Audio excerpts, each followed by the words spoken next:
Hello, everyone. This is Kathy L. Murphy reporting from my little cabin in the woods, Murphy's Law. And it's a magical night with my new executive director, Mandy Haynes. In fact, to show how magical Mandy is, I've got one of my paintings and showing how she lights up my life.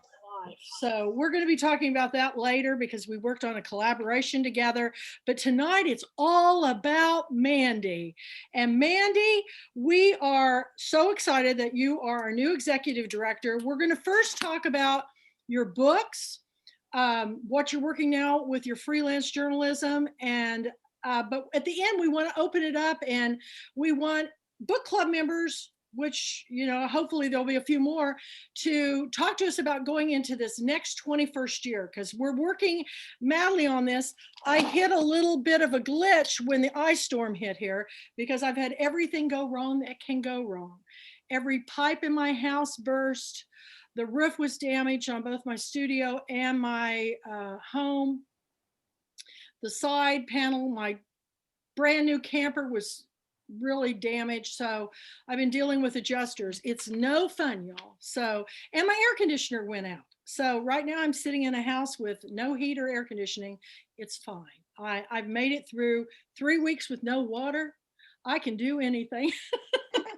Bring your magic to us. Wave your magic wand. Tell us first about your wonderful 2 books. That would be great. Well, I have the first collection of short stories that I have written is Walking the Wrong Way Home. Oh, yeah. I love this so much. Talk about that cover. Isn't that the best cover ever? It's haunting. It's a little haunting. Yeah. And it's so funny because it's like, growing up in Tennessee, as a kid, you loved finding roads like this because you were going to a creek or the little swimming hole, the little hidden swimming hole where you could skinny dip. Nobody knew, It's like, but then as you get older, it's funny how, when you're not a kid and able to play. I still jump in the mud puddles. I still jump in the mud puddles. I love it. Well, the very first story, Elma, it's Elma and Roy, 2 sides to every story. And that's where I got the title from, because she would walk to work and walk home every day. And it's her 63rd birthday. And she just realizes that, she's never lived her life and realizes it's not too late. And she ended up walking into town and thought she was walking the wrong way home, but actually she was walking the right way.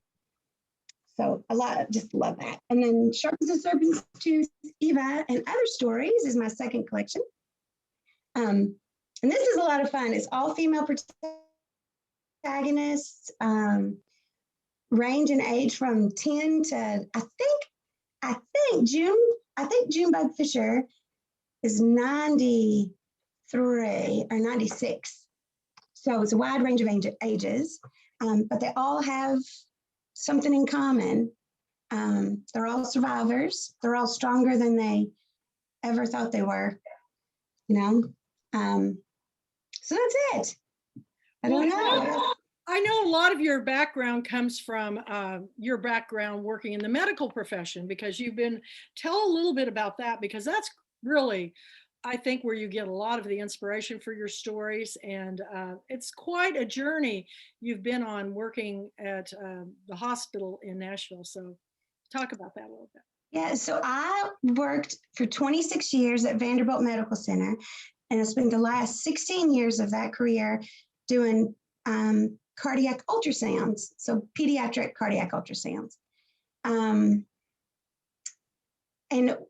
I've just met some of the most amazing patients and families doing that, because we had our cardiac patients that, and it's funny, people think, they're like kids having cardiac problems, but they were congenital defects. So we would, like, when babies were born, and even before they were born, they did fetal echocardiograms. But you saw some of the just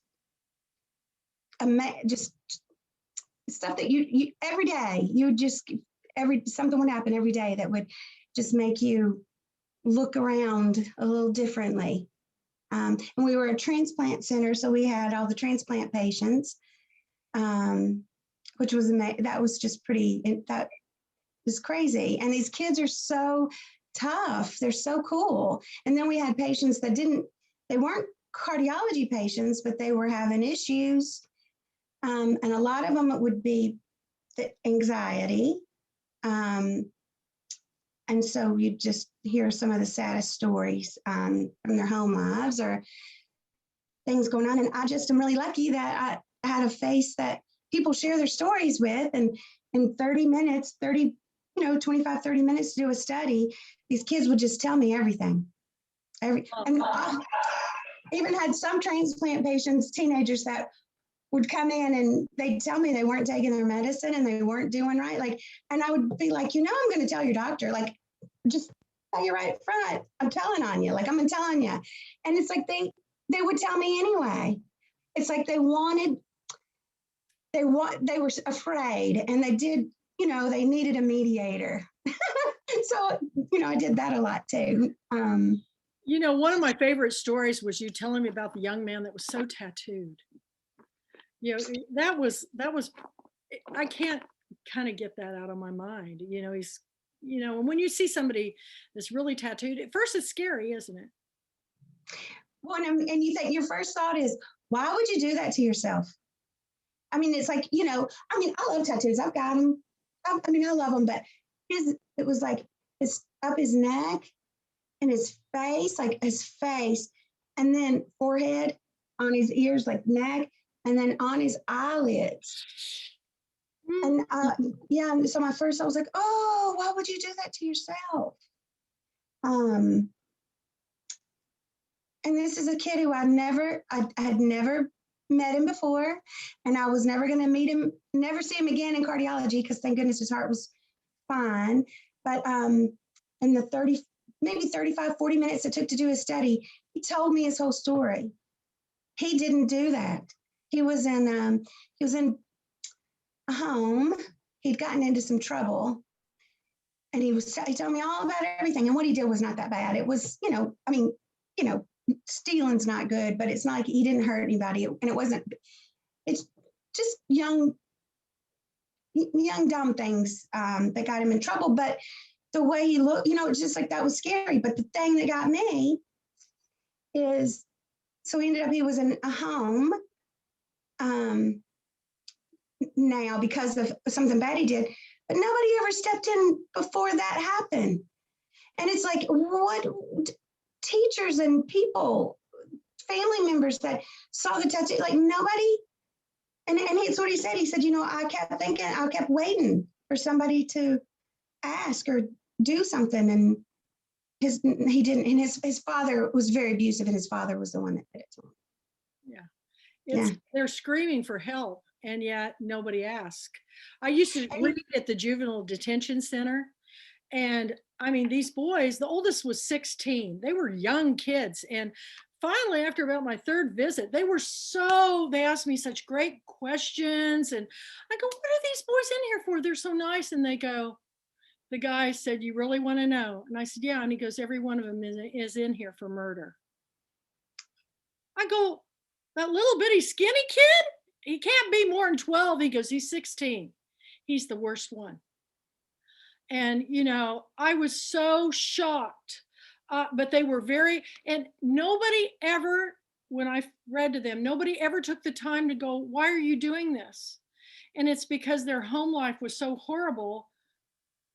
They just, act out.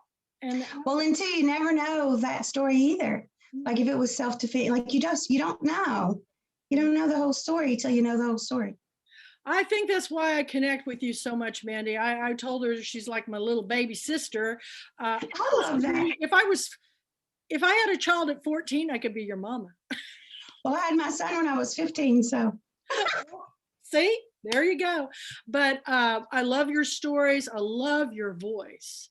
You have a Tennessee voice that is just, it's just, when you hear it, you just automatically are paying attention.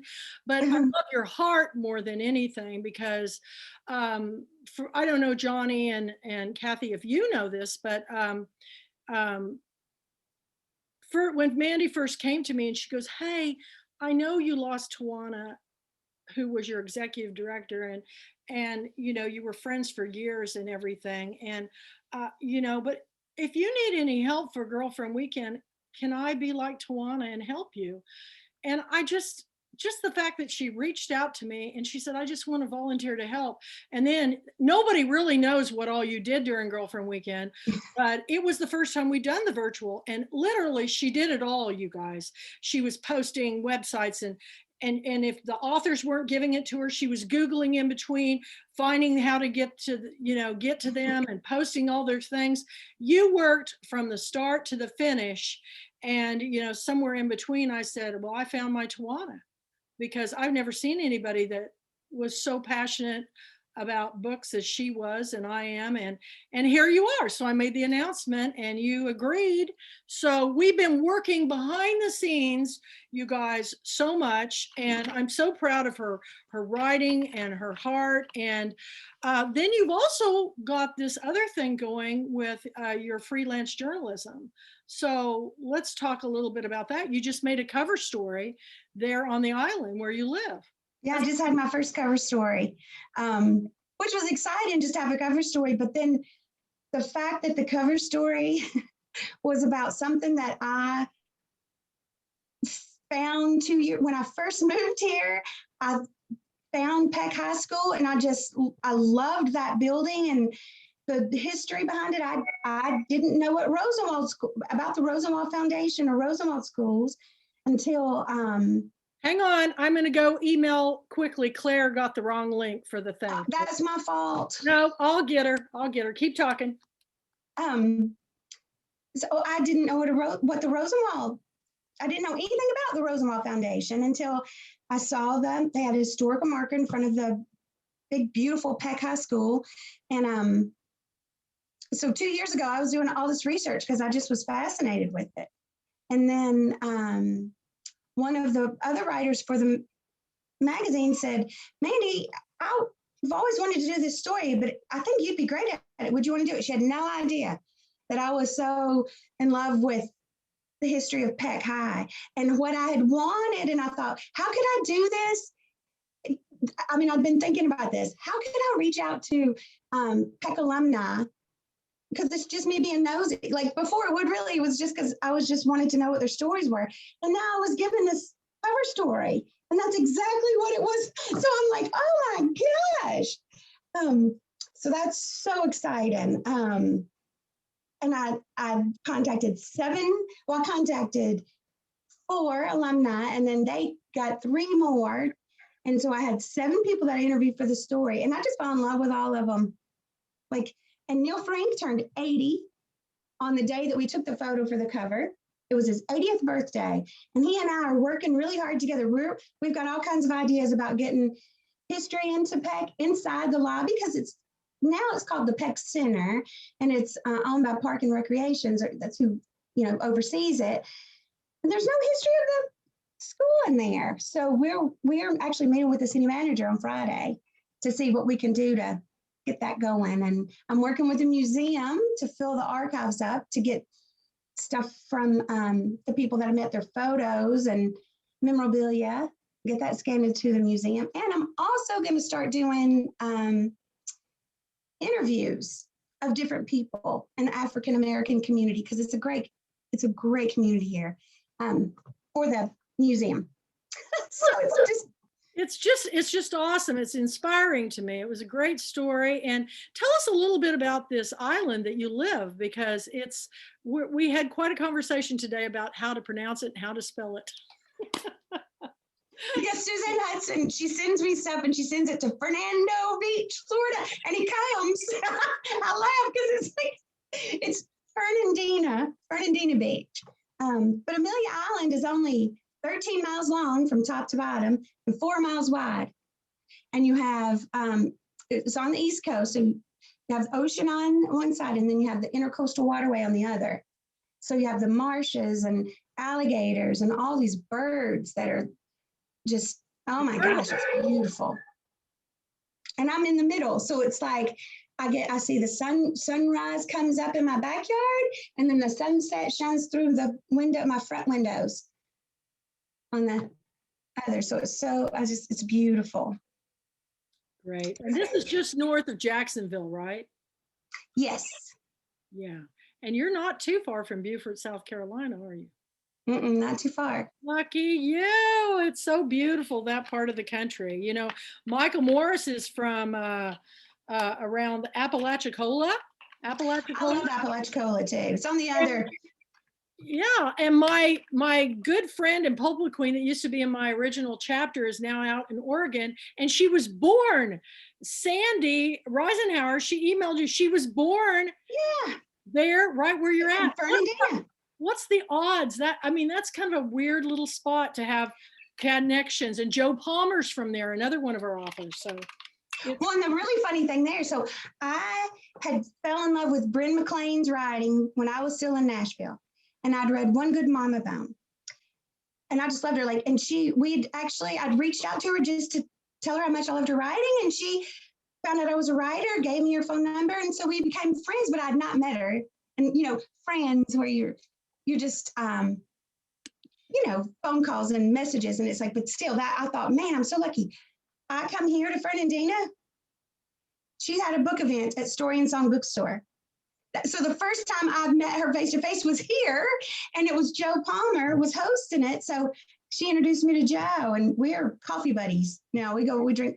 Well, we don't now with the pen, but we will again soon. Yes, so life is funny. It is. All these connections are being made, and and we've never met in person. But isn't that crazy?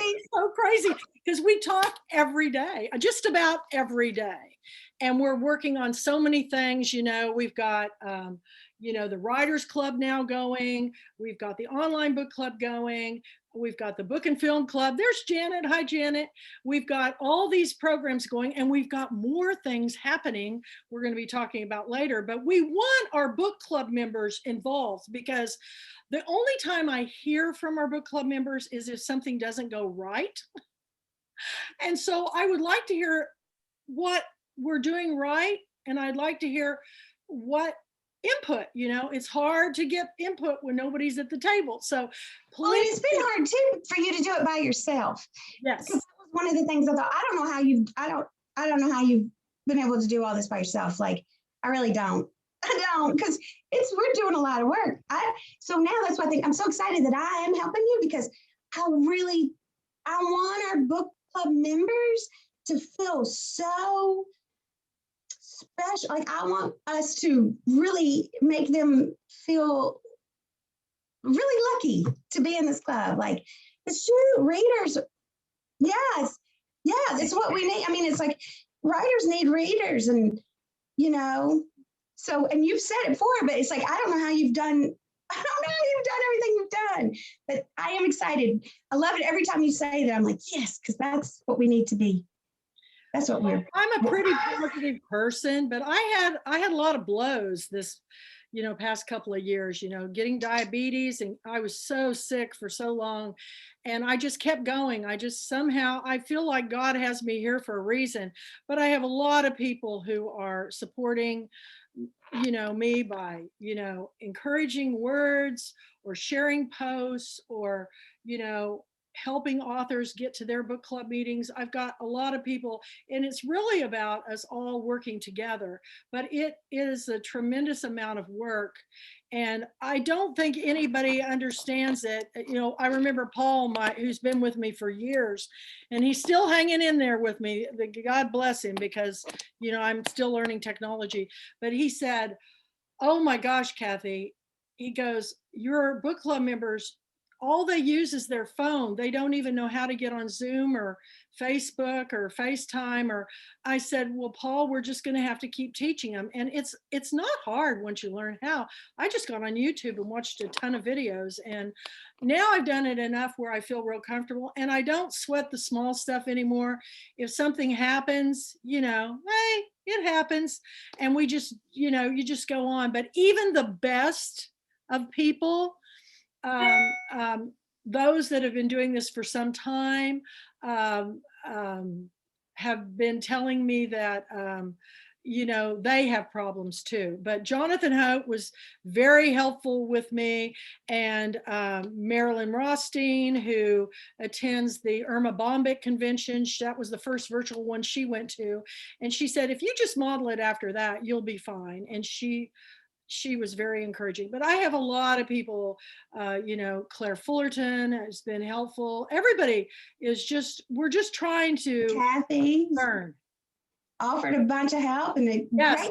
great suggestions and ideas. It's like, let us know, you know, anything that y'all think of. Anything. We want to hear everything. The problem I've had just recently is I didn't have any water in my house for 3 weeks. So there wasn't a whole lot of time I wanted to Zoom. When you're bathing India style and you can't wash your hair, you know, that's why I got the scarf on right now, because I had the air conditioner guys out today. But once I get through this week, hopefully that will all be behind me, and we'll move forward. But we're thankful that you guys are all here, and we're Janet's clear out in Bellingham, Washington, and Johnny's in you know, Jackson, Mississippi, and then Kathy, where is it that you live? First of all, you're doing a great job, and I just think you need to take care of yourself in your house, and Thank you. no rush. Okay. I want to say that first. I live in Bethesda, Maryland, which is right outside DC. And I would say I'm a Virginia girl at heart. My parents were South Carolinians. Yeah. Well, we've got a lot of authors and Pulpwood Queens in those parts of the world. I've actually had a chapter running in Washington, D.C. when Mary Lou, oh gosh, what's Mary Lou's last name? Mary Lou, M.L. Malcolm. Well, that's good to know. She's an author, and you know, we had a chapter going there, and all of them worked. I had one group, they all worked at as interns in, you know, on the Senate floor and things. It was fascinating to me. It's always amazing to me who all's in my book club. At one time, I even had Jack Black, you know, the actor. His mom and stepdad were in my Los Angeles chapter, and they published children's books. So, you know, you just never know who's going to pop up. And sometimes I don't even know until an author gets there what their real job is. I mean, I had an author come and she says, oh, I work for the Washington Post, or like Carolyn Leavitt, oh yeah, I do book reviews for the New York Times and Boston Globe. I had no idea until they got there. It's been eye-opening. And so I love Girlfriend Weekend this year. I was really nervous about it, but thanks to Mandy and all the help we got, we made it through. But it was, to me, probably one of the most profound experiences of my life, because I found out actually more about everybody, not just, you know, book club members and authors, because to me, it was easier to have the interaction online than it is almost in person. In person, there's so much, you're being overwhelmed, visually overwhelmed. But I think as we move forward in the future, this year will be virtual and online, because the convention centers just aren't opening up. And we won't even know until fall. But in the future, there'll probably be a hybrid where we do both virtual, because we never would have had those international authors and book club members come on board if it'd just been in a place. So, but we do want to get back in person, because there's nothing better than meeting Mandy, you know, seeing Kathy in person, Johnny and Janet, seeing all of you in person, and getting our annual photo. Johnny, you and Brownie, we didn't get our annual photo, but it's been a real challenge for me, and I'm not getting any younger, y'all. I'm going to be 65, and I'm already on Social Security. So, but I get a lot of adrenaline from all of you. And Mandy is the perfect, you know, I'm going to call you Mandy Magic, because that's the word for you, Mandy Magic, because everything we do turns out to be magical. So we want to open it up for discussion about Mandy, anything about her books or anything that you want to know, any burning questions, and also any input for, because Mandy really wants to take this to the next level. And I say, okay, you little young squirt, go for it, because I work so hard trying to get everybody to these meetings, to our writers club, to our online, events like the book and film club. And we've got another big thing coming up we're going to be announcing soon, but not yet. We're still working on it. But anything you want to say about that, Mandy?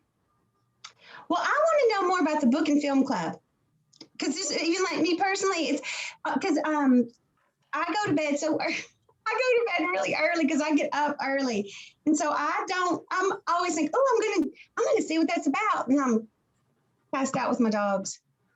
Well, I just did a blog on it today and explained everything. So go to the website and read it. But my big announcement is I started this because I lost my eyes when I first got diabetes. I couldn't see at night at all.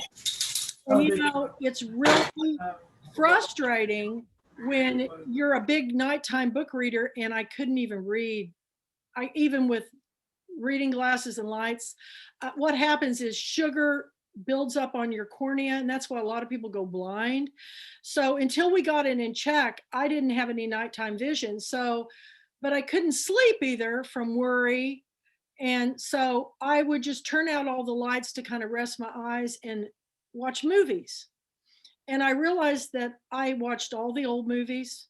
I watched all the new movies. I watched all my favorite movies. I ran out of movies, and I'm on Netflix and Hulu and all this stuff. So I started watching foreign films, and I've watched every Indian film that's been coming out. Now I'm into Pakistan, Middle East, Turkey, Africa, Italy, England. I'm going around the world watching, and I'm finding out that there's some tremendous storytelling in films, and most of them are based on books. And so that's why this year, when we've always been an international book club. We've always been global and diverse. We pick authors from all countries, all peoples, all colors, both men and women and everything in between. But I decided that I would move forward for the next 20 years by stating that we are an international Pulpwood Queens and Timber Guys book club reading nation.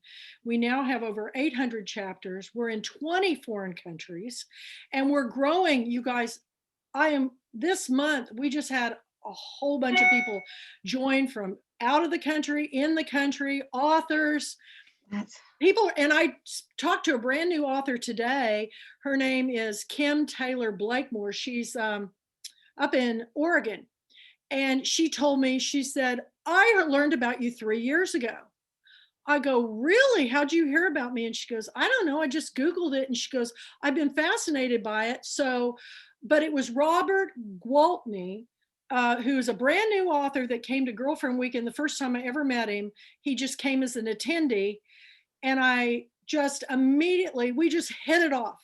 And like Mandy and we hit it off. And Robert and I have been talking ever since. And he won our costume contest for our Dress as Your Favorite Book Character. And he loves movies, old movies. He's like a movie buff. So he was the one I started the Book to Film Club because I wanted to discuss movies with people when I couldn't read anymore. And most of the movies I watch are based on a book. So it's a Book and Film Club. So Robert started sending me these intelligent, and you know how they always say, if you want to be good at sports, you play with somebody better than you.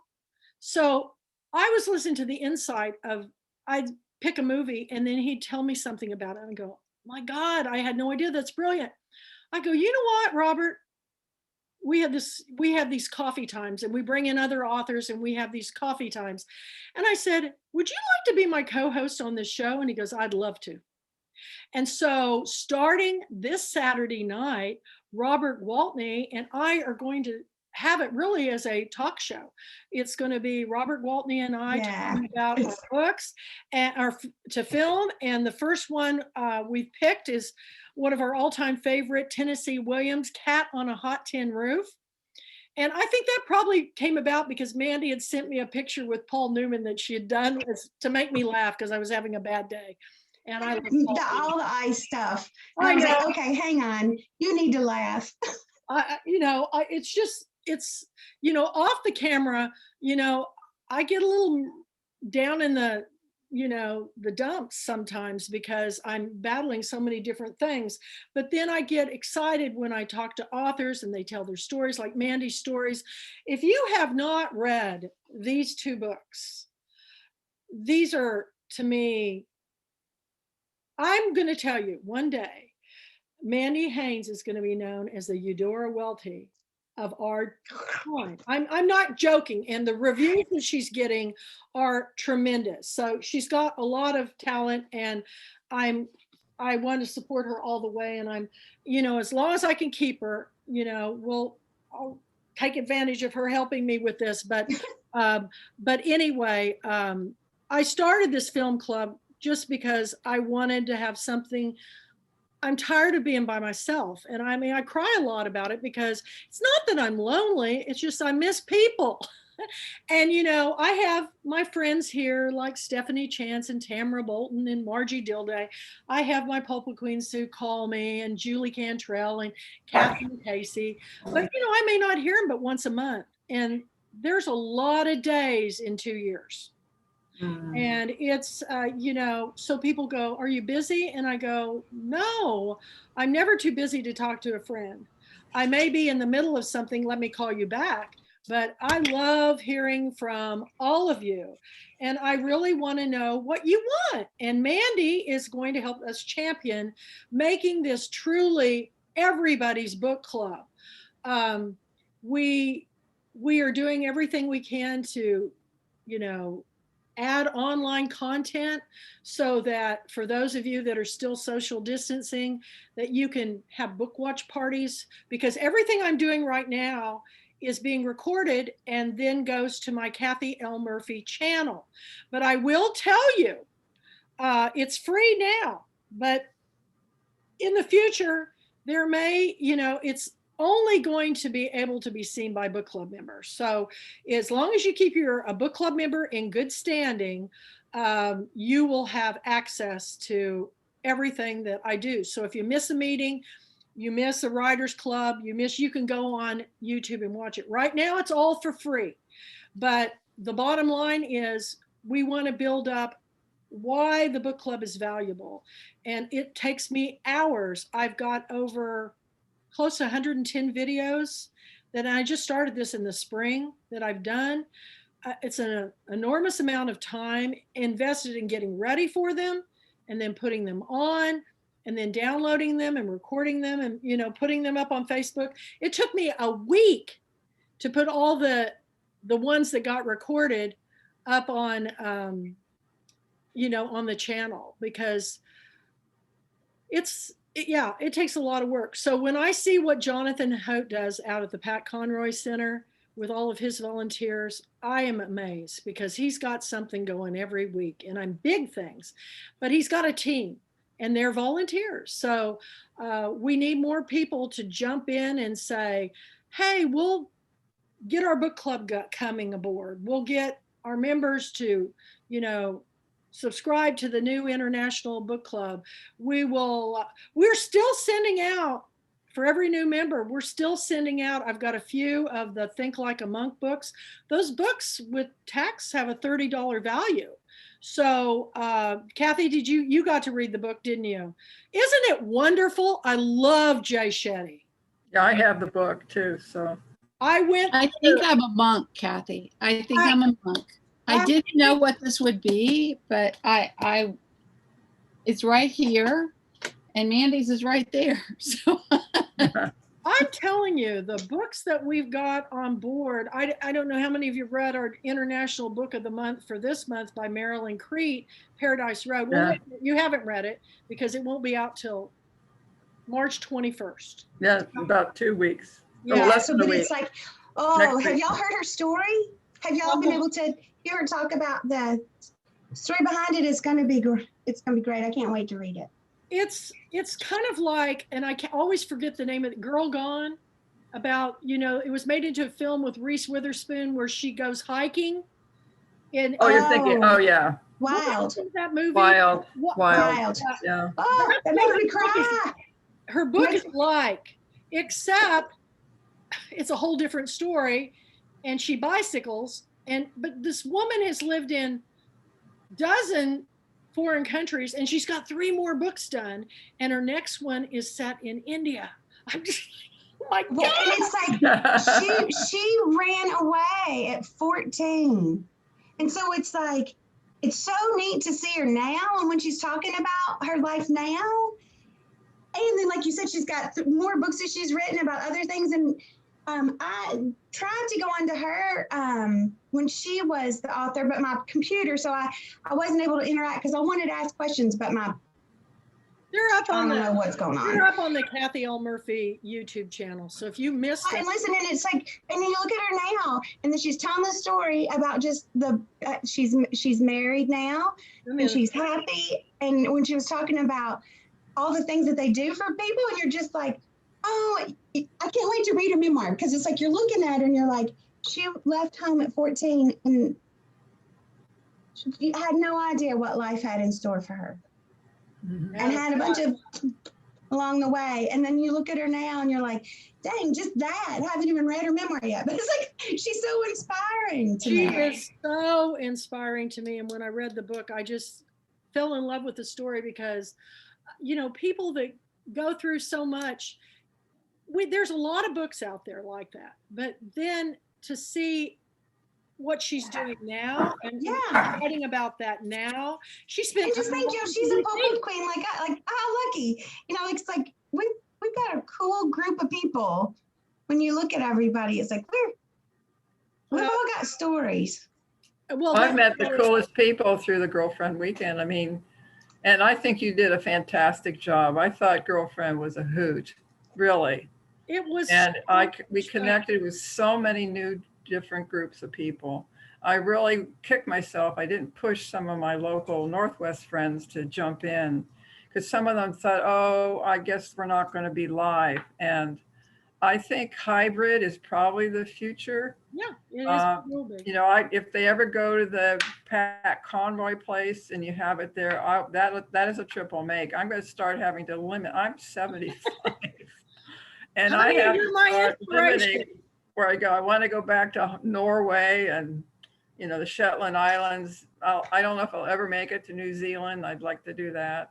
Go as long as I can, but, it's always on limited income and I have to always figure out what's the best track. But every time I've come to Jefferson and, Nacogdoches was my first one, and that was a riot. But I got to know a town I didn't know anything about. I got to know a part of the country I didn't know anything about. And I'm connected with these most wonderful Southern writers. And, I tell people I'm a Yankee. my area on the Union side, although it's very interesting. We have a family member that my mom ran down, and he was the poet laureate, I think, of South Carolina in like the 1840s. That's awesome. Wow. And it was the relative that married, his name is Lambert or something like that. He's very, very well known. But I think they went north just before the Civil War started. But it's Lamb something, but he's a very well-known poet, in the early 19th century there.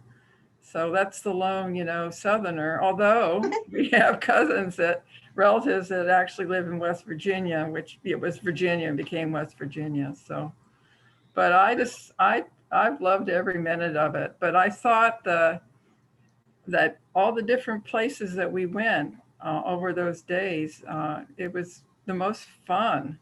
And in our pajamas. It was really a blast. And I love your cover, Mandy. I'm so intrigued with that cover with the girl's hair. It does cover. And I'm going like, what the heck is going on in that? Well, and it's a great book cover. So that every main character is redheaded. There's a redhead in every story. When I was little, I had a bunch of red-haired cousins, and I used to cry because I didn't have red hair. And they hated their red hair. you know, and they'd get picked on because like my cousin Red, I call her Red. Her name's Stephanie. We're old. We're in our, I still call her Red, but you know, she had that beautiful like porcelain pale skin, and you could see her veins sometimes, not always, but you know, it's like, and I stayed out in the sun. And you know, back then we never wore sun. You know, we were kids. Like you never thought about putting sunscreen on on a little kid. So I was like gingerbread. I was so dark, and Stephanie had those beautiful, you know, clear blue eyes and those golden eyelashes. So I've always kind of been. My mom was an Auburn. She had the most beautiful, I mean, stunning Auburn hair. But it turns out I didn't realize that my great grandfather, her grandfather, had Auburn hair. He was a March. And I've always wondered about that. Now, my two brothers-in-law, so my husband was half Swedish. So when Matt was born, my oldest, we lived in Hawaii. And of course, everyone has black hair, dark hair. And here's this kid with hair, when it finally came in, it was like down. It was almost pure white. So, but my brother-in-laws, two of them are redheads.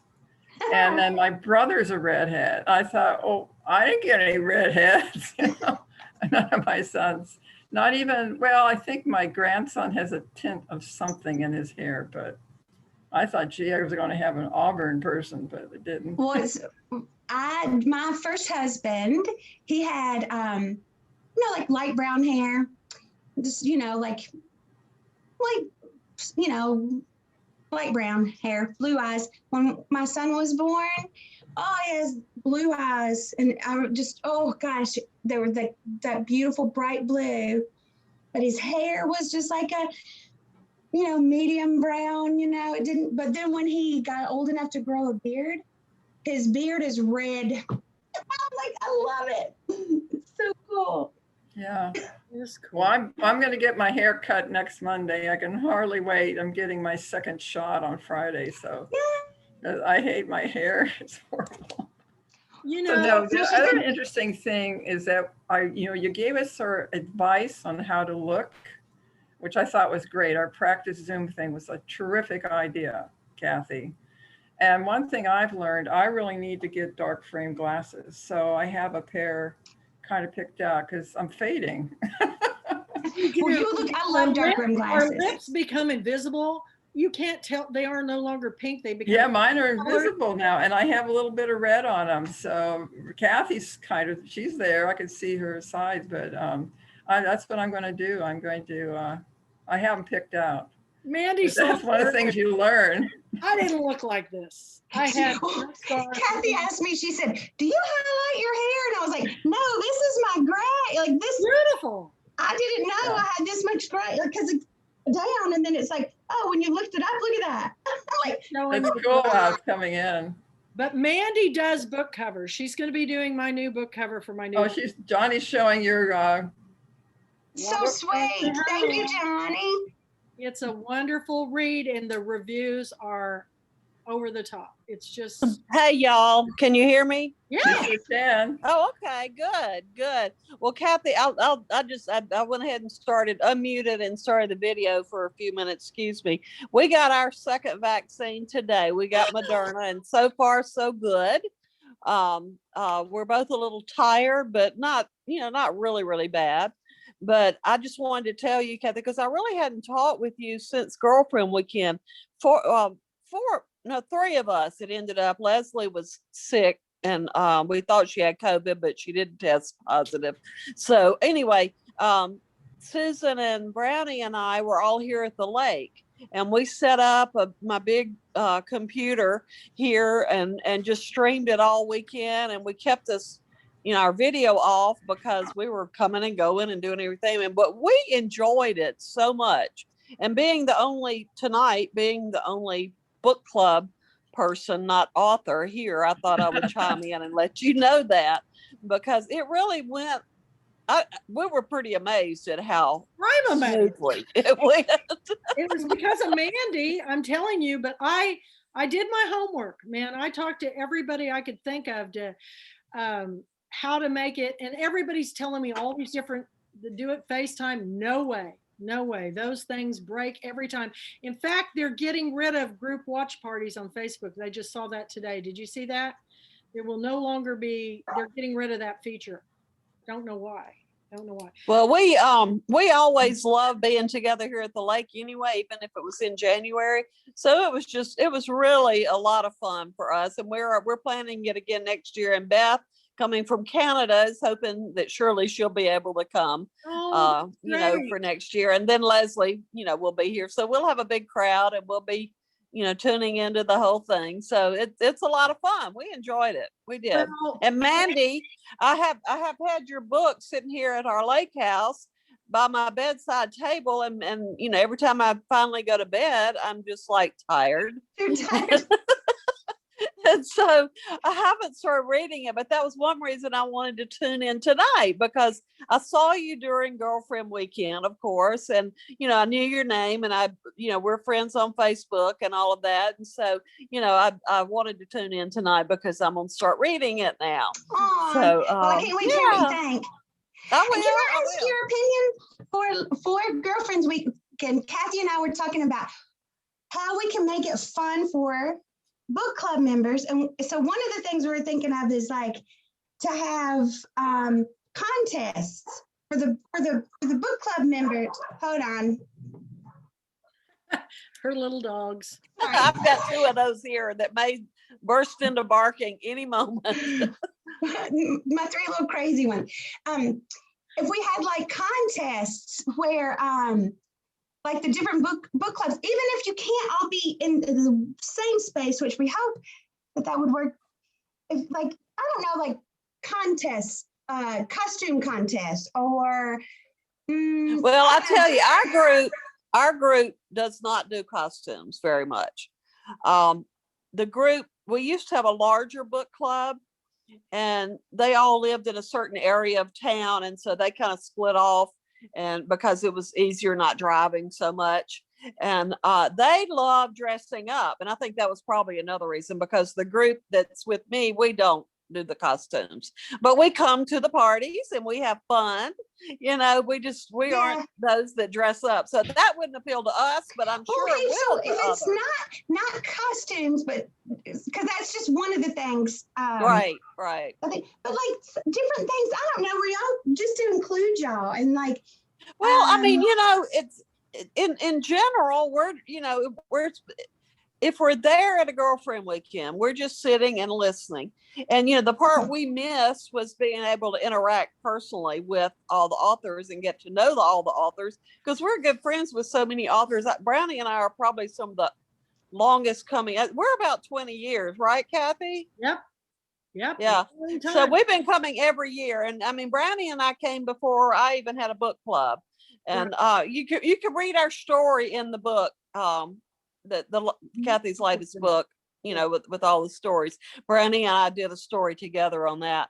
But as far as Girlfriend Weekend virtually, it was very similar, because we, even if we're in Jefferson or Nacogdoches, wherever, we can get up. We always try to sit close to the back so we can get up and go do things, And so, here at the lake, we had us muted and the video off, and we just kept it streaming the whole time, and just enjoyed being able to sit down and listen when it was somebody we were interested in, and, not listen if we weren't interested in, but then we might get interested in, while they were talking.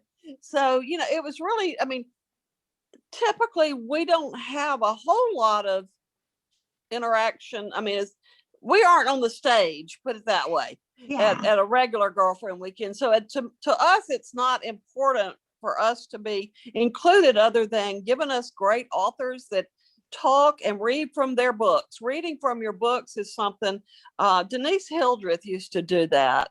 And when I would read her books, I was hearing her voice. River does that. And River and I have gotten to be good friends from Girlfriend Weekend. I met her one of the very first ones, Kathy, when we would come out to your home, and the authors, you cook dinner for the authors, and Brownie and I got invited every year.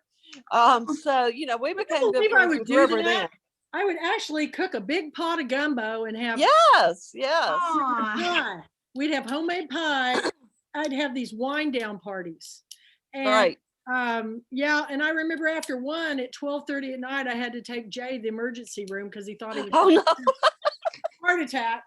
And Denise and Deanne Geese had just left at 12:30, and I just laid down from Girlfriend Weekend. He goes, I think I'm having a heart attack. And it was just, I think it was anxiety. But, Yeah, but yeah. anyway, it was pretty But you know, scary.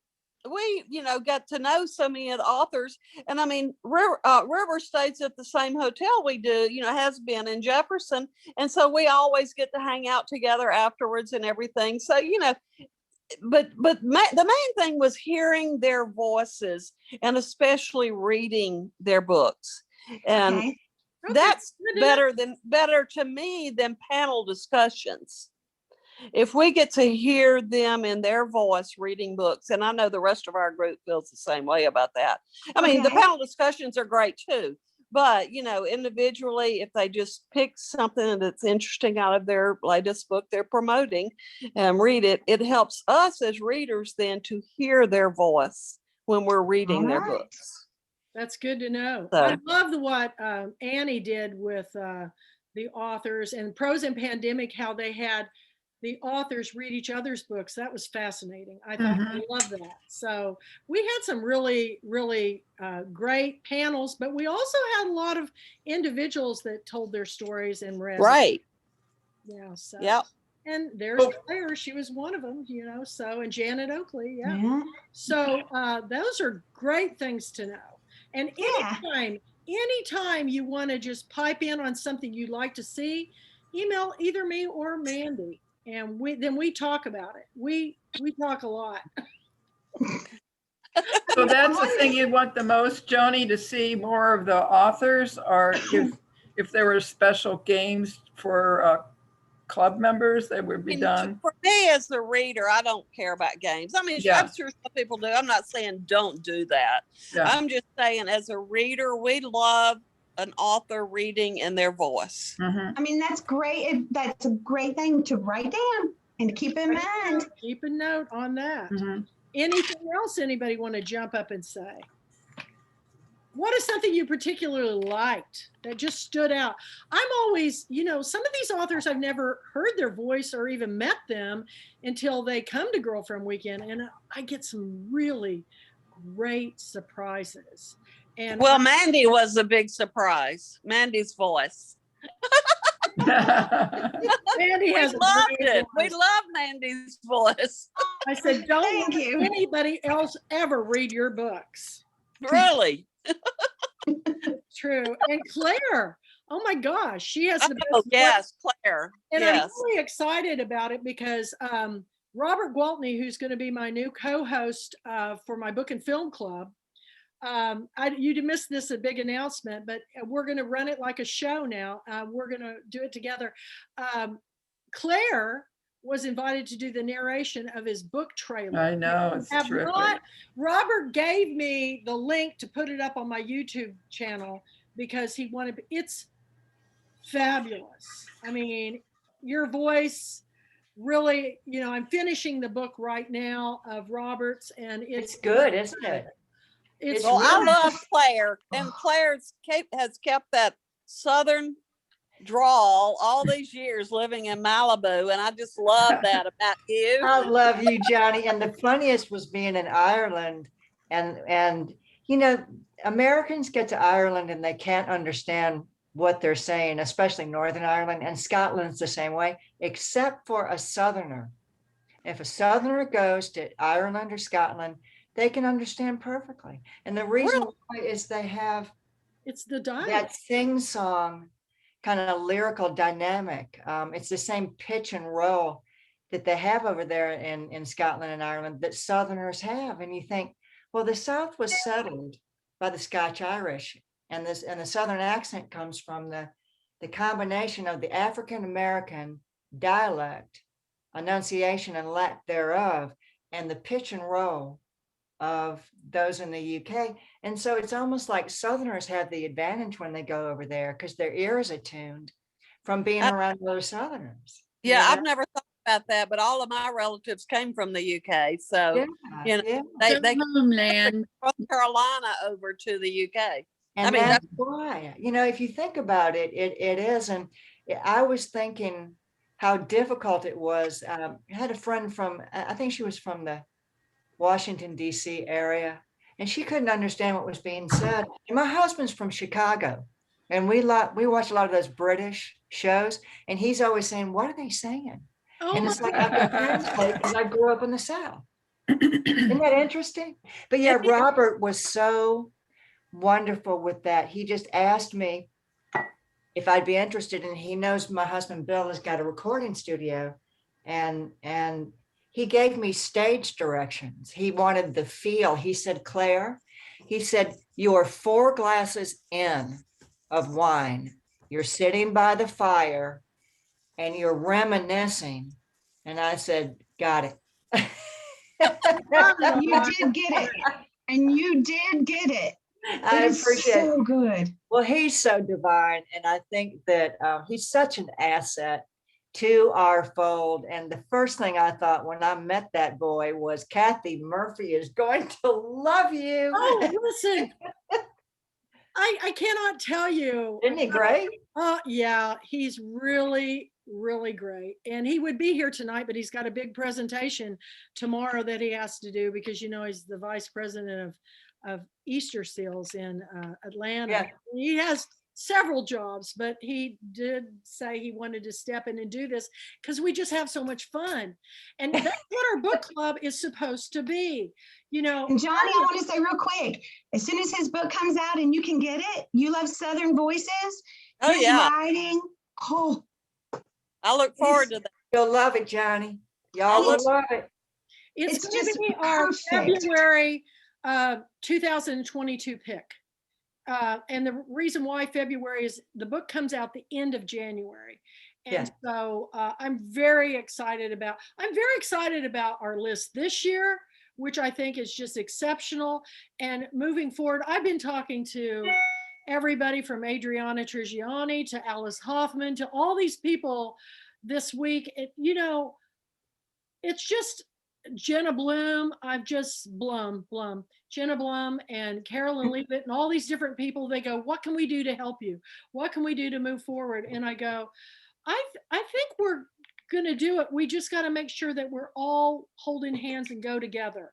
And I think there was a disconnect when we had to, you know, nobody was more disappointed than me on canceling Girlfriend Weekend because I live for that event every year. And I kind of feel like this is going to sound really strange, but it kind of happened in a way to give me a break because it's so associated with Tawana. Mm-hmm. Mm-hmm. And that's you know, a good I point. spend a lot of that last one. I spent a lot of nights in that trailer because I took my camper and thinking about her holding up her hand. I'm cold, which was one of the funniest moments in my entire life.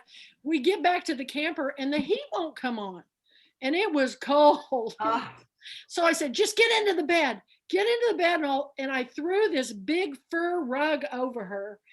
And she goes, I'm still cold. My hand is cold. And I said, oh my God. And I whipped open the kitchen drawer and I took out an oven mitt. And it said, it had a very voluptuous girl on it. Says, I like to eat. It just still cracks me up. I go at the general store and she puts it on her hand and she goes, okay. And she just, her nose is barely showing and she's got her hand out of the cover. I'm okay now. And I felt so hard that I said, damn it, Tawana. Now I have to pee. So I had to run back over to the convention center before I went to bed because she made me laugh so over that mitt. But you know, these are the things, we all have those stories that we could talk about, the things that happened in the bed and breakfast or the authors we went to eat with or dine with, or we all have favorite memories. And I'm looking back on them now and thinking, how fortunate for us that we got Pat Conroy 2 years. You know, people in this country are going, you got him to come 2 years in a row. And I go, yeah, isn't that amazing? And Cassandra's come so many times it isn't even funny. But the second year he brought Bernie Shine. Oh, well, yeah. Another whole. I'm so sorry I missed that. Yes, that great. It was great. My head queen, Pat had to leave early because Cassandra's dad died. It was awful. And he left Bernie. And so Bernie put himself in the auction that to take me home. I still can't believe he did that. And then Emily Bell, who runs my Fairhope Alabama chapter, said, I'll take him home. She said it was the best trip of her life because he told stories all the way. That's funny. I didn't remember that part. Yeah, she actually didn't take him to Beaufort. She took him back to New Orleans where he had a plane ticket to get home. But and then she went back up to Fairhope. But I had lunch with them in Fairhope when we were prior to COVID and spent some time with Joe Formicella and Suzanne Hudson and did an event there at the gallery and at the bookstore. And I tell you, the Fairhope people are fun too. Everybody, I visited Johnny and Susan Marquez, and you know, I've just been all over the place. And now I realize, will I ever get to do it again? Yeah. You know? Yes, of course you will. Of course you will. Why would you? Well, you know, I'm hoping so. You know, I keep reading I read the daily report from CNN, and it gives you the updates on the new tangents. And, you know, I've got my next COVID shot coming up, so I'm going to get to see my grandson again in April, and I can't hardly That'd be great. wait. So That's great. But Mandy and I have lots of things planned, and we have something really special for you guys to show you tonight. Should we show them? Yeah. Okay. I want to see it again. So Mandy and I are both artists, and you know, she's showing me what she's doing. I go, oh my God, this is so cool. And I show her what I did, and she goes, oh my God, that's so cool. And I go, well, maybe we could collaborate on something. So we've been working on it. She's in galleries out there, I'm in galleries here, and we're thinking, how could we do a show together? So we collaborated, and you know, this is a painting I worked on, and I threw some little lights on it, but that's not what I'm going to show you. I'm getting ready to show you our very first collaboration. I did an alcohol ink paint, and describe what you do with your textiles. So it's Nuno felt. Have you all ever heard of Nuno felt or wet felt? So it's wool. It's like not processed wool, fluff. And Nuno felt is when you have the wool fluff and like silk, bamboo, like other fibers with it. So it's this fluff, and then with warm soapy water and your hands, you turn that fluff into like a material. It is the coolest thing. And I made scarves and hats and stuff like that. But then I wanted to make sculptures and make lights. And I made this one, and it just works perfect. Well, she showed it to me, and I said, oh my God, this would be perfect to pair with one of my alcohol ink paintings. And if you don't know what alcohol ink is, it's where they take ink and they mix it with this really high grade alcohol. It dries very quickly. You paint in layers. And so I had done this painting, and I never felt like it was complete. So I said, what? She goes, so we figured out a way to do this. And so we worked on this afternoon. So we can show it to you tonight. Over Zoom and phone call. Zoom. First ever art collaboration, but it's on my wall in my house, and I'm keeping it forever because it's just so incredible. But I'm going to turn, and I'm going to go now. You all have seen the giant painting that I do, my daughter. Right. But next to it, can you guys see the painting with the light on it? It's hard to see with that.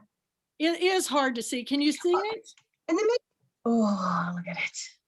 Well, if you it matches the paint, it's crazy to me. It's the craziest thing. It's like we did these totally separate, and then I posted these right before this meeting. So you'll see them on our international page where you can look at it better, but we're going to collaborate on some more. But I love doing alcohol inks, and I've always wanted to do an art collaboration. So here we go. We're on to that next thing too. And I know Johnny's an artist, and she does fabulous one of your Ceramics. play buddies. I don't know if you saw the woman. She did that. That is an artist by the name of Joan A. Adams. And I found out that was sent to me by Kathleen M. Rogers. And she does, every one of them are different. And she is she's a good friend of mine too. She's fabulous. Love her. In fact, Really? that's probably going to be one of the, gift giving, because it came with a little, card that stated for strong women. I just thought, this is so, I'm going to go get it. Keep talking, Mandy. Did you see the one that she did this week for Robin Roberts? Yeah. That looked like her. Oh, really? Yeah. She has done awards for a lot of she lives close to the Gulf Coast of Mississippi, and has done these women standing tall or ladies standing tall. I can't remember exactly what the name of them is, but she's done several for some award ceremonies for Doesn't this women. look exactly like me? Look at that, yeah.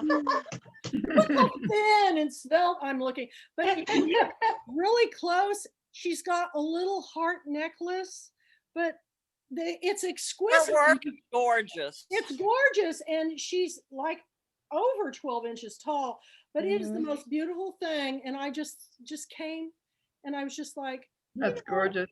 The unexpected gifts of a kind word, a share, a present, this is what makes me rich in life.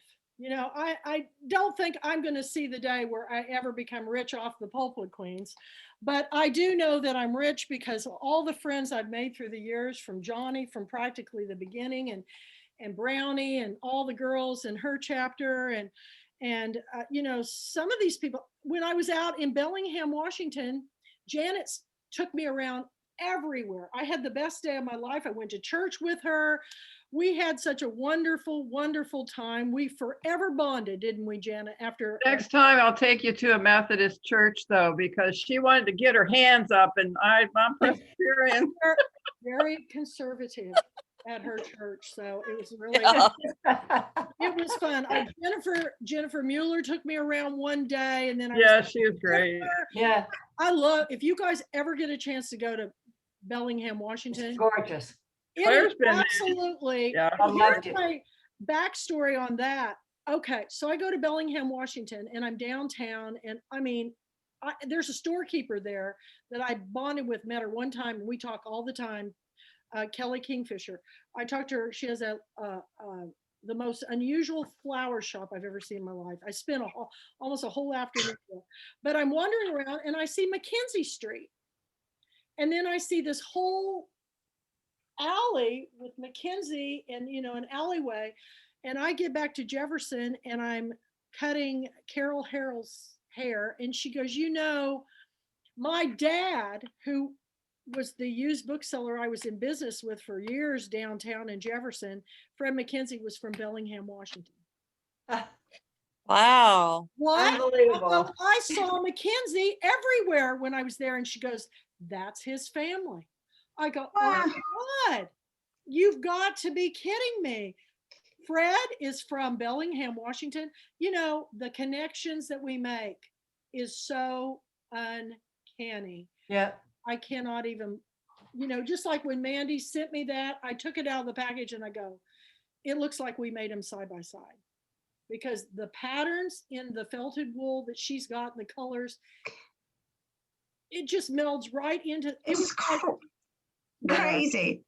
And it was like a little yellow dot when I did it, because you have your idea what you want it to look like, but once that fluff gets wet and then you have to massage it, it changes. So it's not ever exactly like you did, like what you want to do. That's another, you can needle felt to do detail, but I love this where it's just sort of has its own mind, but it had a little bit of yellow that I didn't even see. And when I did it, I was like, that yellow kept coming up, and I was like, I didn't even have yellow in here. And then it just looks perfect on that painting. I'll never part with it. It's just beautiful. I love it. I love it so much. But that's what this is all about, is that we've created a community by the shared love of reading. and we've made connections that are a lifetime. You know, Yeah. The option for my film deal completely went down after COVID. Everything went down, and it wasn't meant to be. It just wasn't meant to be. But I think about all the people that I've met along the way, and that's the important thing, you guys. I was telling even my kids, I go, I've been on television. It doesn't change you one iota. It gives you a little bit more credibility, but I don't ever care if I'm on television ever again. Of course, it'd be nice, but I really think in this day and age, I just want to have these relationships with people that I can talk to. I mean, one night, Mandy and I started talking at about, we talked 7 hours. What? 7 hours. 7 hours. And finally she goes, Kathy, I think it's getting to be about, I don't know, it was like 4 a.m. for you or 3 in the morning. Talk for about 2 hours, and I looked and I was like, oh my God, Kathy, we've been talking for 7 hours. I go, how could that be? 3 in the morning. It was insane. And I had coffee with Robert Gwaltney the other day, and he goes, well, that was some kind of coffee. 4 hours. 4 hours. But that's how desperate we are for community to be together. So, I want people tell me all the time, I've got Zoom fatigue. I don't get on Facebook anymore. And I go, you're getting on the wrong things, because every time I get on something, I was painting this painting behind me and watching. I went to the Pat Conroy March 4th event and did all the events, and Mandy and I both did. And I'm listening to these 2 environmental authors. One's John Lane, and trying to think of who wrote whose woods these are. They're talking about how nature is so important in storytelling, and I'm thinking, I'm painting this made up nature scene. I was like in heaven. And I mean, it went all Sunday afternoon, and I shared the painting later. I said, I painted this while I was listening to your session. It was the most fun I've ever had alone in my life.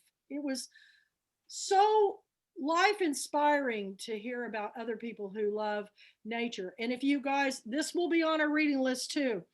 It's called The Overstory by Richard Powers, which is probably now one of the new books that I'll be picking for 2022 that I absolutely love. But I've got so many. Mandy and I are already working on West with Giraffes. Do you remember Faith Bass's last garage sale, Johnny? Do you remember? Yes, she's got a new it was book. very good. She's got I love Johnny's voice. Oh my God. He's a great character. I'm putting you in a story. Uh-oh. What would be really great? What would be really great is if we could have a live book club talk show where people heard all these voices. Because remember Steve Manchester? He started talking. I was like, whoa, wasn't expecting that. I just love to hear him talk. I mean, there's that Boston voice. Yeah. And he was great. I had not heard that voice since I was a little girl.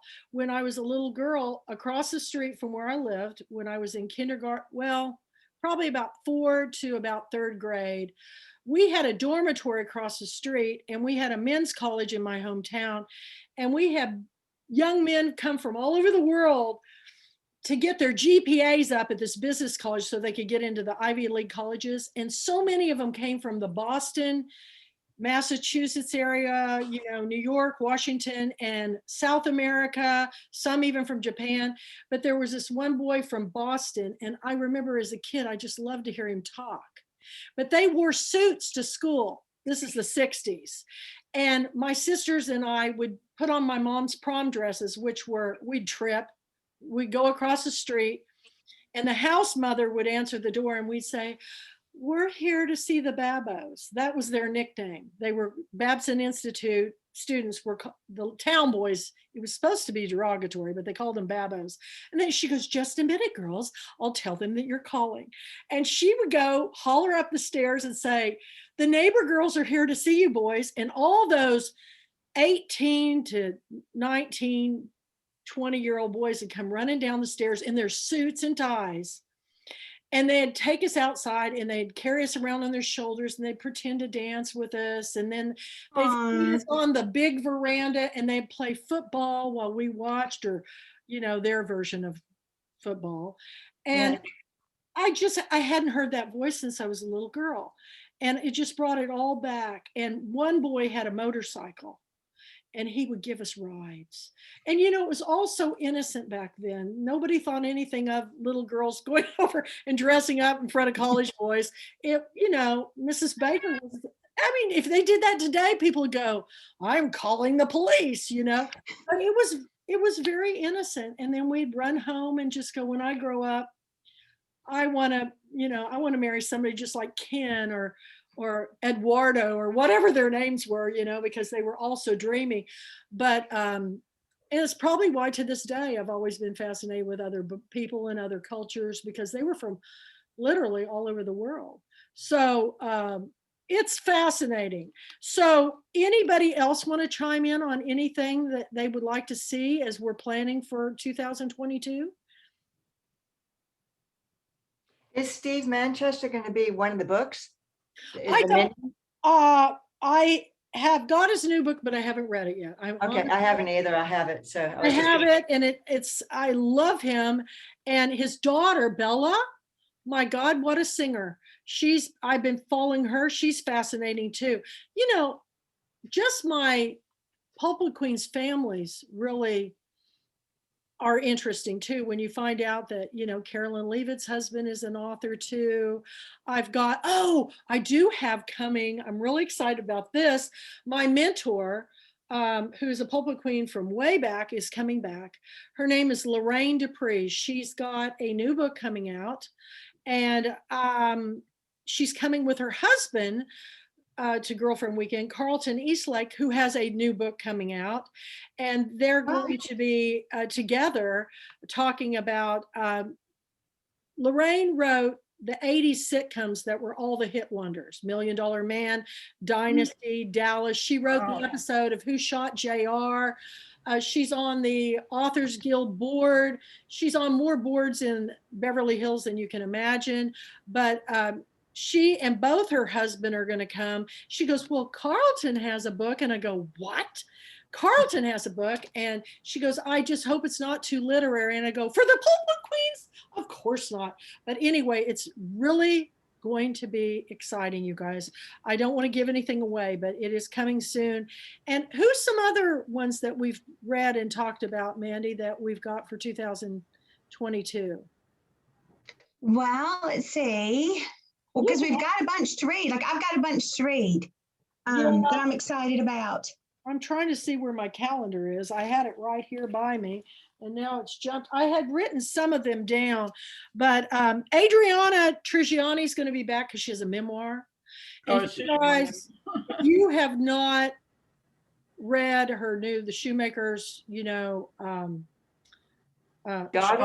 daughter. If you have not read that book and seen the book trailer, now there's that book trailer makes me cry so hard every time I see it, because it has the opera singer Caruso in the background. It's absolutely, I just loved it. And I love both of her films. If you watched on the Book to Film Club, her latest film that she directed in Scotland, which is starring Craig Ferguson and Kathy Lee Gifford, I told my sister, who never agrees with me on anything on movies, she watched it 2 times in a row. She said that was the best movie ever. It's in my favorite country, Scotland. I want to go there. It's got 3 words, and they're simple words, and I never can get it right. It's on YouTube for free. Just type in Craig Ferguson's new movie, and I think it's on Netflix. Is it? Well, you can watch it free on YouTube, but you can watch it on Netflix. But Kathy Lee Gifford, and it's got another famous, but the person who steals the whole show for me is the Scottish man. Craig Ferguson owns an ancestral home and he's had to turn it into a inn because they're getting so expensive to keep them up. He turns it into an inn, and he has this Scottish man who is his housekeeper, cook, chef, he does everything. This guy is absolutely the most priceless character. I watched it twice just for him. I love him so much. And it was a great film. But I love these books to film. And I've got to have her on my book to film club show again to talk about that book. But that film is really great. But we've got a lot. I'm just looking to see if any of them are sitting right here that I can see. I've got so many that I'm looking at. They're still piled up all over the place. And we just got The Bridge by Patricia Sands to read. And if you haven't heard, A Boob's Life, which is a fabulous book, is getting more publicity than any book I've ever seen come out, because Salma Hayek is going to be starring in the HBO series. It's going to be a series, and she's in everything from People magazine to, and Leslie, she was an author that wrote a book years ago and then battled cancer and went through a horrible divorce, and then she got remarried, and now she's got this wonderful book. I'm so thrilled for her, California author. But there's just a lot, you guys. Kathy's. Oh yeah, But one of them is a little old and the other one isn't published yet, so I totally understand if you pass them by, but you got them. And you've got my ideas. You've got my ideas for, I'm not going to go over them again. And you've already implemented some of them. I mean, great minds think alike, right? It was good, yeah, when you sent that list, and it was like, right when I just had that list, I was going, oh my gosh, these are great. These are great. And we were like, well, we had talked about them, some, not all of them, but a bunch of them. We're like, dang, this is. But we really appreciate it, Kathy, because Kathy went to Highlands College. I was fascinated by my college. Just want to say that. Mother Because I'm going to say it again. Kathy is a graduate of Highlands College. That's so cool. I'm not surprised. Yeah. You should see this list, Claire. I mean, So she's on her game. perfect. Doesn't matter what game you're talking about. Kathy's on her game. Kathy's been coming to Claire, Girlfriend Weekend for some time, but when I'm in Girlfriend Weekend mode, I am so focused on keeping on track, keeping on time. A lot of things just, Julie Kibler came for years and I had no idea she was an author with HarperCollins. Had no idea. Writes the most tremendous books in the world. And somebody else told me, Julie's an author with HarperCollins. I go, what? No idea. There's a lot coming at me all the time. I mean, even if people say, well, you didn't share this or you didn't respond to that on Facebook, just tell her, Mandy, how much email we get. It is insane. How much do you get? Like, seriously. If I don't answer them one day, I'll have 500-600 emails sitting on me. Oh my God. And it messed up when I hadn't made a Pulpwood Queen email yet. And so it was just my Mandy at Mandy, that I try to do with my writing and my, that kind of stuff. And then I have another for my art. So I get some on my regular email and then the Pulpwood Queen email still. So that's been really hard trying to get people just to send Pulpwood stuff to one. So I was sending out the link to the Zoom thing today from the Pulpwood Queen email. It was the link that Kathy and I did at 3:00 to for art. And I'm like, oh no, I was on the wrong. I had to go to my personal email, and that's where the link was. I'm like, you're flawed queens. And so I get all those. And then what you don't realize is I actually have a life beyond the Pulpwood Queens. People go, what? You're like, you see a teacher? I remember I saw a teacher one time in the grocery store and I go, what are you doing here? And you don't realize, you think your teacher just lives at the school when you're a kid. Yeah, I know. I remember there was a Jeannie B. Jones book where she was a kindergartner and she went to the grocery store and she saw her teacher steal a grape and eat it. Oh, come on. She's a kindergartner, and she's like, oh, she's a thief, or it was a man. I don't know. But I just thought, so it's always amazing. People go, you mean you do something besides this? And I go, well, now, not some, well, paint, but, and write, but not so much now because I've been home for 2 years. But yeah, I have a family and I have a lot of friends. And when I get really deprived, I call Stephanie, and she's 35 minutes away from me, Stephanie Chance, and we go and meet at her store. That's a good idea. And I just, and nobody can go to that store and be closer than 6 feet apart because it's crammed more than my house. So it doesn't matter how many people are in there, you'll never see them because people go, how do I find my way back out? And I go, holler, or did you bring breadcrumbs? They'll just go, oh no. But I go see Stephanie, and but she just lost a friend of 40 years, you all. And she's known for over 40 years, who'd come in their shop almost every day. And she's battling a terrible sinus infection. And, it's really hard. We've got all this other stuff going on, and then all these other things are happening that make life even harder. But Gladewater was devastated from the ice storm. It took off every awning of almost the whole downtown area. They had Fox had satellite stations there showing that every pipe broke in town. There was no water. Luckily for her, she has a husband who fixes things. Yeah. So she got her pipes fixed by her husband. I was not so lucky. I was waiting till the insurance kicked in, and it still hasn't. So I went ahead and made the plunge. And after almost 3.5 weeks, the plumber was able to come back, and I just paid for it because y'all, living without water is not anything I want to do. I have people tell me, it's like going to my Aunt Edith's in Kansas, who didn't have running water. Now, they were millionaires. They were like the Beverly Hillbillies. They hit oil on their property in Kansas.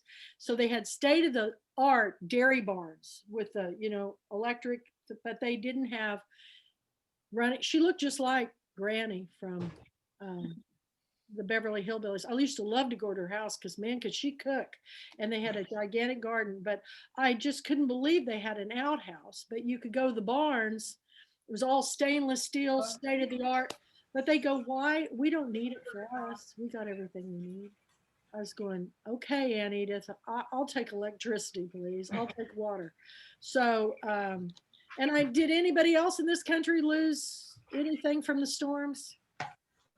I know Claire fought the fires the year before, and yeah, in 2018, November 2018, we're all regrown though. It's miraculous how we sprung back.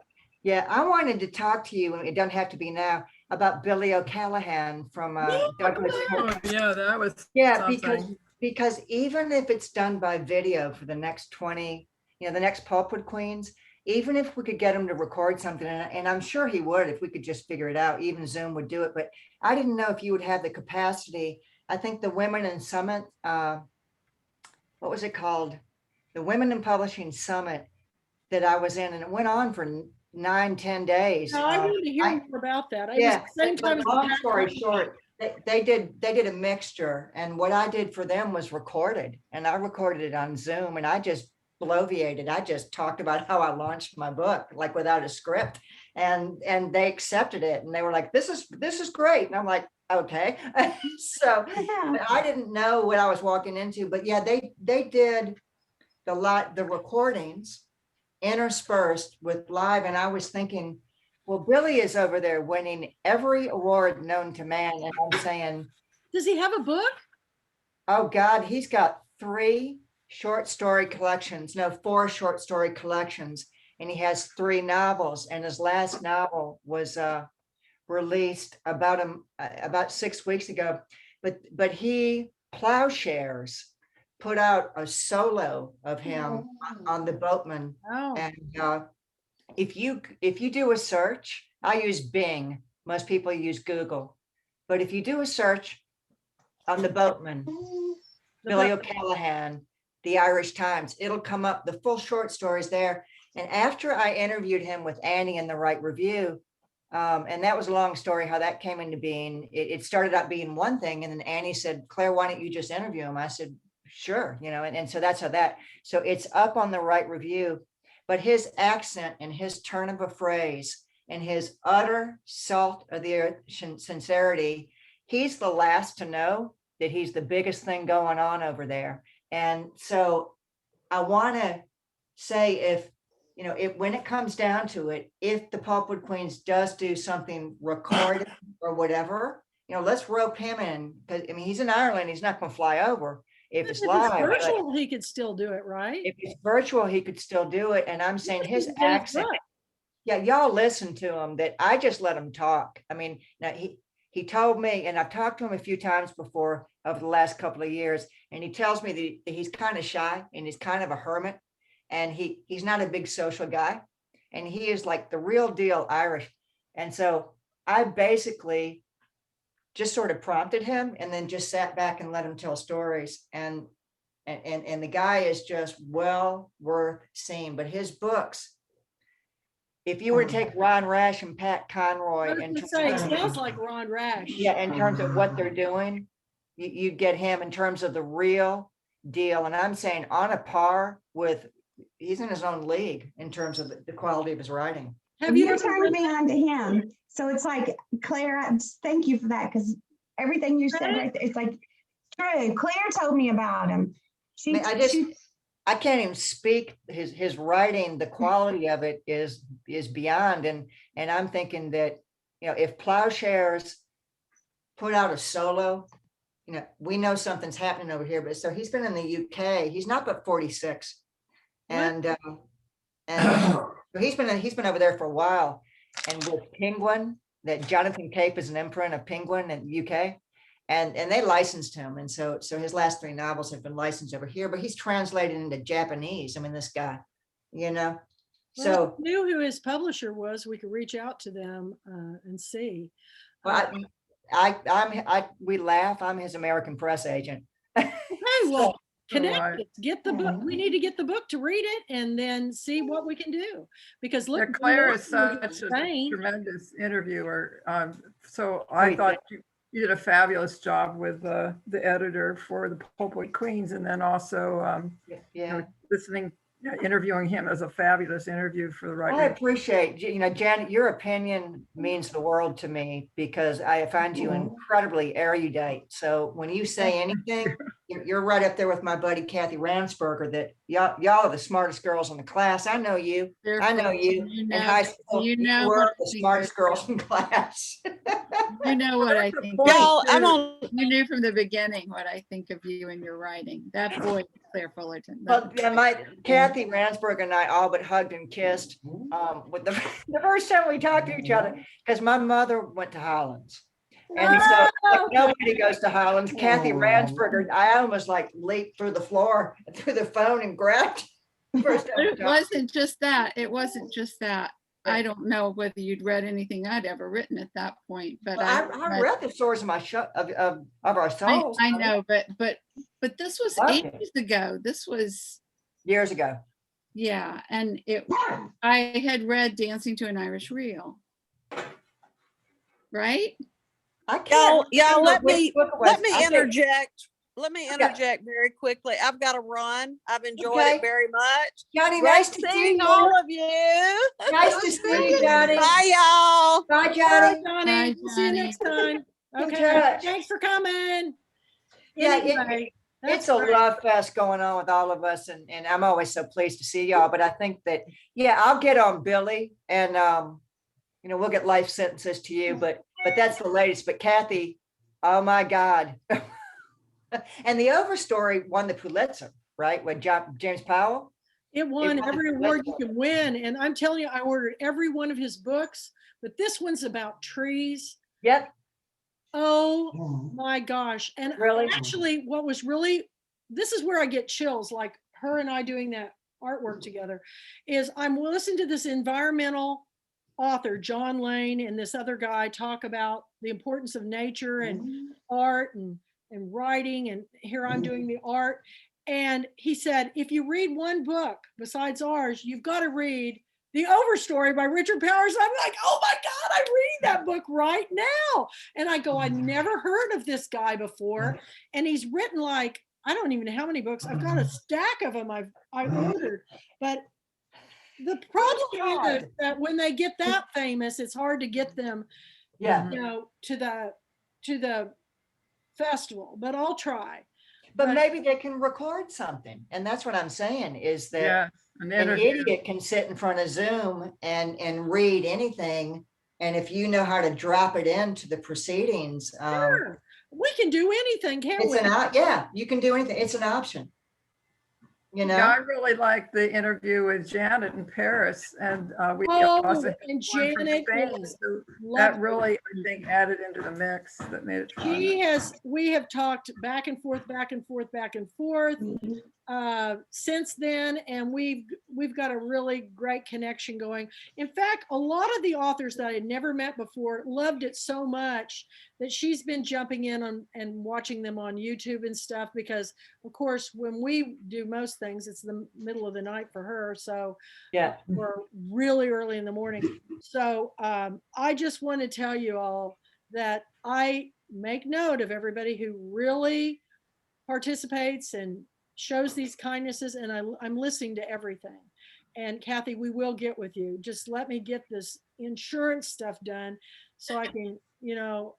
Seriously, that's not that. I'm just here because I love this book club and I love you. And now I love Mandy and Claire knows what I think. Janet, Kathy, you know, when you meet a girl and she's like one of us, that's how I felt about Robert Gwaltney. But I felt that way about Kathy Ransberger years ago. I'm like, okay, all right. About Robert Gwaltney. Yeah, you just, when you meet people that belong. I haven't even read a word he's written. You're gonna love it. He's just like him. Asset. Yeah, oh my gosh, this guy is going places. What we can't get over, and this was our big talk the other morning on our Zoom coffee clutch thing. He looks like a seasoned pro. I know. This is his first book. He was like New York Times bestseller. So I know. When I see talent, I grab him while I can, you know. Yep. And I did that with Robert Lalou. I did that with Jamie Ford. I did that with Revis Wortham. And every single one of my co-hosts has gone on to superstardom. Yeah. So, I really pay attention. So, you know, and when I saw Mandy, I said, grab her quick. Volunteered. I mean, my God, I was just like, it's really hard to do everything that I do from my laptop in the woods. Yeah. So I don't. You're killing me tonight. No, there's a book. Well, it's coming out, y'all. My laptop in the woods. I'm gonna hopefully have it done by 2022. I'm working on it now, and chapters are being revealed. I'm working on my COVID chapter, and it's called, because my friend Tamara sent me a keychain that says, when life, you know, my first book was When Life Gives You Lemons. This was the first chapter. It says, forget lemonade, make margaritas. Well, she sent me a keychain and she said, when life hands you a lemon, because it keeps handing them to me, it says, make limoncello, which is one of my favorite drinks from Italy and Sorrento, Italy. So I was like, I'm using that. That's my chapter title. Nobody better copy it. And I've got my little keychain hanging in the refrigerator for limoncello. And I'm going to try to get Christy Borden, who's one of my Pulpwood queens down in Katy, Houston, makes homemade. We went to Italy together on one of our Pulpwood queen trips, and she makes homemade limoncello. So I'm going to, and she also, if you don't watch her bartending shows that she does live on Facebook, Christy Borden with an I. Gotta go friend her on Facebook and say, Kathy told me to watch your bartending. I mean, she's quite the cook, and she's also quite the bartender. She needs her own show. But anyway, she makes homemade limoncello. And I still haven't gotten a bottle of it, but I've still got some here from Italy. And I'm notorious for serving it at one of my Pulpwood Queen Christmas parties. And, you know, God has a sense of humor, or he wouldn't have made me. But I went to a secondhand store and I saw a communion tray from church with the little glasses, and it was like $3. And I said, I need that. And my daughter goes, what are you going to do with a communion tray, Mom? And I said, I'm going to serve limoncello at my Christmas party. And I did. And my minister just goes, oh my God, look, she's serving limoncello. But it's, you have it after a meal, and it's to bring good luck, good fortune. And I go, Yeah. I think God drank wine. I mean, Jesus drank wine. Nothing wrong with it. So, you know, sense of humor. I have a very weird sense of humor. So I'm the only person in the world I know who carried my lunch to work every day in a long lunchbox. It was this long, and it had the Last Supper on it.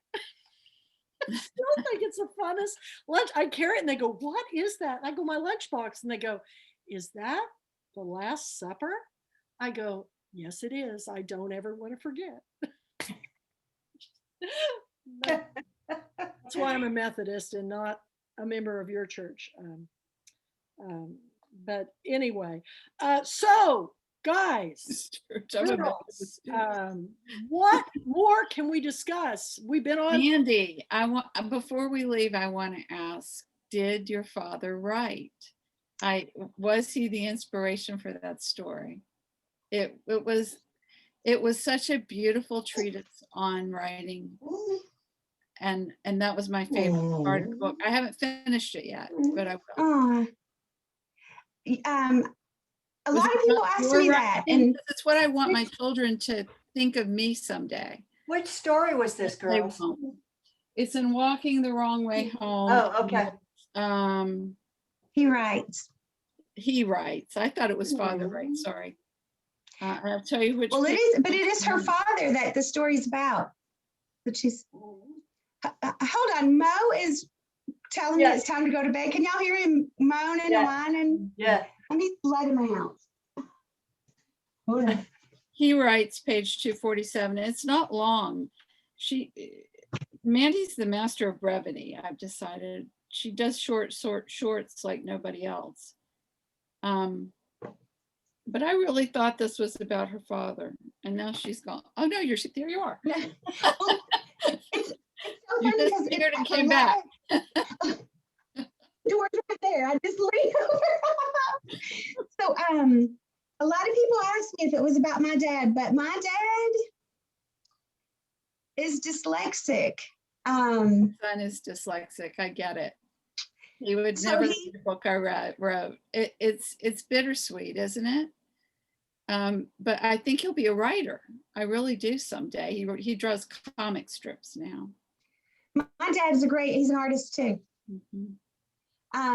It comes out one way or the other. Oh, and he can build and make anything. Like he can do anything with his hands. Like he's an artist. Wow. You know? That's so great. But with words, he really struggles with words, reading and writing. And I've had, two authors that have dyslexia, Vince Spinato and Fannie Flagg. And they're the best storytellers ever. You know, we all have different disabilities. Some you can see and some you can't. But we as human beings, we learn how to work around those disabilities. Well, I mean, we all have something, but it's funny that because I learned how to read before I started kindergarten. And then to see my dad was a math whiz. I'm horrible with numbers. Terrible at math. And he used to get so aggravated with me because my nickname's Doc, and he was like, Doc, you're too smart to act so stupid when I couldn't get the math problems right. Yeah. Because he was so impressed that I could read, because as a little kid, I didn't realize that he had a hard time with reading, you know?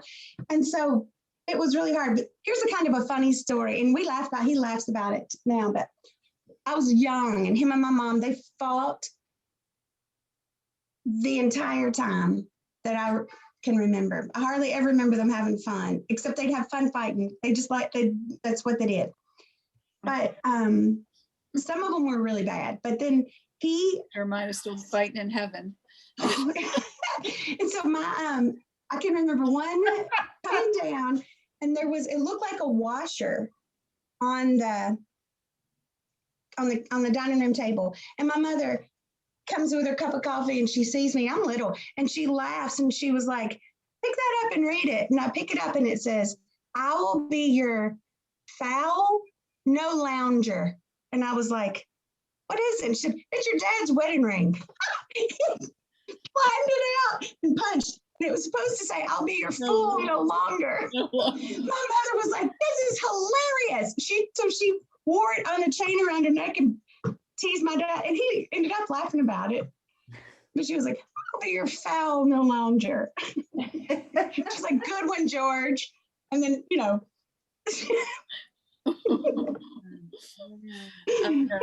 I'm gonna tell my son that one. He'll get a kick out of it. He's 25. He's not 4, so he'll. You want to hear the best story that I heard about dyslexia that Fanny Flagg told at Girlfriend Weekend? She said that when she goes back to Birmingham, where she's from, Birmingham, Alabama, she and her best friend always go look at houses. She goes, I'm a real looky-loo. And I go, what? Looky-loo? And she goes, I love to look at houses. I go, oh my God, me too. I go, when I go someplace, I don't want to go to all these big, like the Duomo in Italy. I want to see the way the Italians live in their little homes in the villages and stuff. She goes, well, I go home and I want to see, well, we're driving around out in the country and we see a sign, it says home for sale. And so we just pulled up the drive and drove to the top of it. And we went and knocked at the door and we said, we saw your sign and we want to know if you could see your house. And he goes, he goes, well, my wife's not here right now. And they said, oh, we're just looking. And he goes, well, I suppose that'd be okay. I'm watching the football game. And so this man let them into this house and they went through the cupboards and all looked through the whole house, and they come back down. They go, this is really neat. I like the location, everything. How much are you asking for your home? He goes, huh? And she goes, yeah, how much are you asking for your house? And he goes, my house isn't for sale. And they go, sign me. He goes, I have a horse for sale. That is a home. This man left his toes. Oh, that's a great story. Go into his home and literally go through every drawer and cupboard while he's watching the game. And well, he's sitting there. Well, he's sitting there and he's like, whatever. I go to hang out with Fanny Flagg when I did my Beauty in the Book shows. I was out in Beverly Hills with her to hang out with her. We went downtown. We went to Beverly Hills shopping on Rodeo Drive, and we were getting ready to go into Saks, and they were filming us. And she said, she goes, you want to stir it up a little bit? I go, yeah, I do. She goes, let's don't walk into Saks. Let's skip. She says, take my hand. And we went into Saks on Rodeo Drive, skipping like we were little girls. And we went in, and I remember the woman raised that one eyebrow in the shoe department and looked at us like we were homeless people that were insane. Right. And she goes, they didn't have any idea who we are. And the film crews filming all this stuff and everything. But I had a blast with her. I love her. I'd like to get her back, but because she's dyslexic, she's not on social media, and trying to get to her through her publisher is hard. But I have her address somewhere. I've got to write her a letter, because that's the only way she'll respond is through a letter. But anyway, I love the stories. Mandy has a million of them. She's got another short story about my dad. About the does he when he'll send me cards, like he always, you said with the comic strips, he always draws little pictures in a card. Or like he came down 76 years old and helped me do work on this house, and I moved down. He worked hard, and we fought because we were hot and tired and nasty working hard. And he would be ugly, like mean,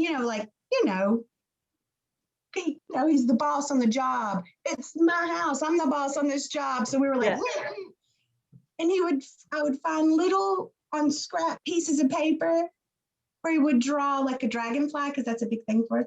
He'd draw a little picture and I love you. And then sometimes, you know, even love would be, you knew what it was.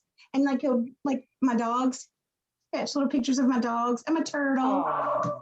Yeah. Aw. I hope you saved all those. That's so I cute. cannot throw any of them away. I No, can't. you Wouldn't shouldn't. it be great to incorporate those in a book? Yeah.